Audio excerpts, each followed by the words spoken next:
طارق بشیر چیمہ کا بیان سامنے آیا ہے۔ انہوں نے کہا ہے کہ تحریک عدم اعتماد میں عمران خان کے خلاف ووٹ دوں گا۔ ایک طرف چودھری پرویز الہی نے عمران خان کی آفر قبول کر لی، جبکہ دوسری جانب طارق بشیر چیمہ نے اپنی وزارت سے استعفیٰ دے دیا ہے۔ تحریک عدم اعتماد کے حوالے سے قاف لیگ میں تقسیم نظر آتی ہے۔ مسلم لیگ قاف کے رہنما طارق بشیر چیمہ نے وزارت سے مستعفی ہونے اور تحریک عدم اعتماد میں اپوزیشن کا ساتھ دینے کی وجہ بتا دی۔ طارق بشیر چیمہ نے گفتگو کرتے ہوئے کہا کہ میں نے واضح طور پر چودھری شجاعت سے گزارش کی تھی کہ میں وفاقی کابینہ سے استعفیٰ دے رہا ہوں اور عدم اعتماد میں عمران خان کے خلاف ووٹ دوں گا۔ انہوں نے کہا کہ میں نے کوشش کی ہے کہ ضمیر کی آواز کے مطابق فیصلہ کروں۔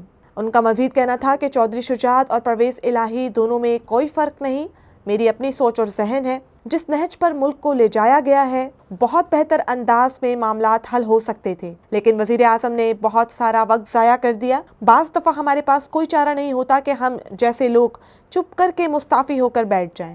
ایک سوال کے جواب میں کہا کہ پرویز الہی اپنے حوالے سے خود بتائیں گے، چودھری شجاعت میرے لیڈر اور صدر ہیں، انہوں نے اجازت دی ہے۔ انہوں نے مزید کہا کہ عدم اعتماد کا ووٹ عمران خان کے خلاف ڈالوں گا، مونس الہی کہیں گے تو خود ملنے جاؤں گا۔